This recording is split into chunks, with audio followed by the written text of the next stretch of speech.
দুঃখজনক হলেও সত্য, এই 15.5 বছরটা আমরা জীবিত মানুষদের কোরআন শোনাতেই পারিনি। শোনাতে আসলেই বাধা দিত। আপনি শোনাবেন, শোনান, মরে গেলে পড়েন। যেই লোকটা কোরআনে কারিম শুনতে বাধা দেয়, ওই লোকটার বাবা মারা যাক, আমারে ডাক দিয়ে বলবে, হুজুর বাপ মরে গেছে, কোরআন পড়ে দিন। তো তোর বাপ তো মরেই গেছে, কোরআন পড়ে করবো কি? পড়ে লাভ হয়তো যদি জীবিত থাকতে কোরআন মেনে চলতে পারতো। আমি স্পষ্ট বলছি, মানুষ মারা যাওয়ার পর এই যে বসে বসে যারা কোরআন পড়েন, এটা বানানো নিয়ম। আপনি কোন ইসলাম থেকে নিয়েছেন বলেন তো, যে মরে গেলে ওর সামনে পড়া লাগবে? হাদা বায়ানুল লিন্নাস, এখানেও লাম আছে। আল্লাহ বলেন এই বর্ণনা তো জীবিত মানুষদের জন্য অবদান, এটা পথ নির্দেশিকা ও মাউইজাতান, এটা উপদেশ সম্বলিত লিল মুত্তাকিন, যে মানুষগুলো ভয় করে চলে আল্লাহকে। পড়া কোরআন শরীফে যেখানে আপনি কোরআন কেন্দ্রিক কথা পাবেন, কোন জায়গায় মরা মানুষকে আপনি শোনান, ইন্নাকা মাইয়িতুন ওয়া ইন্নাহুম মাইয়িতুন, হে নবী আপনিও ইন্তেকাল করবেন, ওরাও মারা যাবে। কোরআনে কারিমে সূরা ফাতিরের ভেতরে আল্লাহ বলেন, যারা মারা যায় আপনি তাদেরকে কিছুই শোনাতে পারবেন না। তো মরে গেলে কোরআন পড়া লাগবে, সিস্টেম তো আমরা চালু করি, এই জালেমদের একটা ব্যবস্থা করে দিয়েছি যে জীবিত মানুষদেরকে শোনানোর দরকার নেই। এই জন্য ওরা এত বাধা দিত। ও মনে করতো যে মরে গেলে তো পড়া হচ্ছে, এই সিস্টেম এখন পাল্টানো লাগবে। এখন কোরআনে কারিম পড়তে হবে, শোনাতে হবে, বোঝাতে হবে, মানাতে হবে জীবিত মানুষদের। প্রথম তিনটার সাথে হয়তো অনেকে আমরা একমত আছি, পড়তে হবে, শুনতে হবে, শোনাতে হবে, মানাতে হবে। কি এই 4 নাম্বারটার সাথে অনেকের মিল নেই। যেই বলি কোরআন শুধু পড়লে হবে না, শুধু শুনলে হবে না, মানলেও হবে না, এটা মানাতে হবে।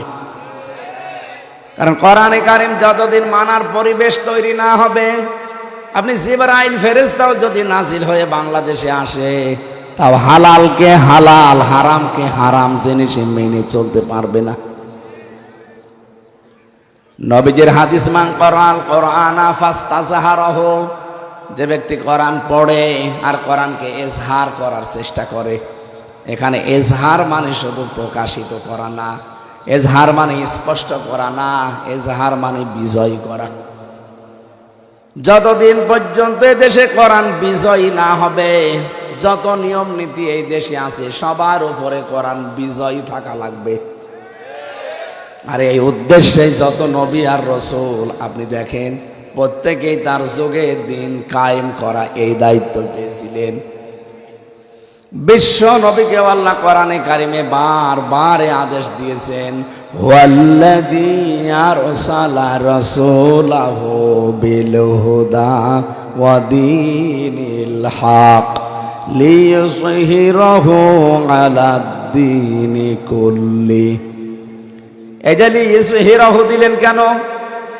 যত নিয়ম নীতি দুনিয়ায় আছে সবার উপরে এটাকে নিয়ে আসা লাগবে। আজ বাংলাদেশ সহ বিশ্বে 4,500 ধর্মের মানুষ আমরা আছি। 4,500 ধর্মের ভেতরে একমাত্র, কেবলমাত্র, শুধুমাত্র বিজয়ী হওয়ার মতো ধর্ম, দিন, জীবন ব্যবস্থা ইসলাম বা কোরআন। কোরআনে কারিম ছাড়া, ইসলাম ছাড়া পৃথিবীতে বিজয়ী হওয়ার কোনো ধর্ম, দিন নেই। যা আছে ওগুলোর পেছনে সব মানুষের হাত আছে, আর কোরআনের পেছনে হাত আছে সরাসরি আল্লাহর। ইন্না নাহনু নাযালনা যিকরা ওয়া ইন্না লাহু লাহাফিজুন। অবশ্যই এটা আমি আল্লাহ নিজে নাযিল করেছি, আর এইটাকে আমি নিজে হেফাজত করব, দায়িত্ব নিয়ে নিয়েছি।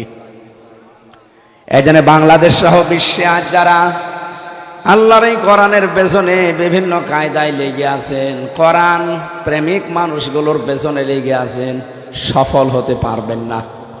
আপনি যতই চেষ্টা করেন শেষ বেলায় যে হোমড়ি খেয়ে পড়বেন। যারা পালিয়ে গেছেন তাদেরকে আহ্বান জানাচ্ছি, ষড়যন্ত্র বন্ধ করেন। আপনারা তো চলেই গেছেন, আবার কি করেন? যেখানে আছেন ওখানেই মরে যান না কেন?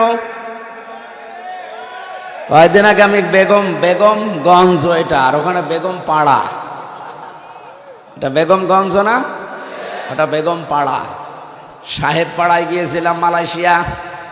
ঘরগুলো সব তালা লাগানো, ও শয়তানরা ঘরে যে থাকে না, হোটেলে থাকে। যেই হোটেলে উঠে দেখি 2-3টা শয়তান বসে আছে। কি বলো? হুজুর আমরা আগেই পালিয়েছি।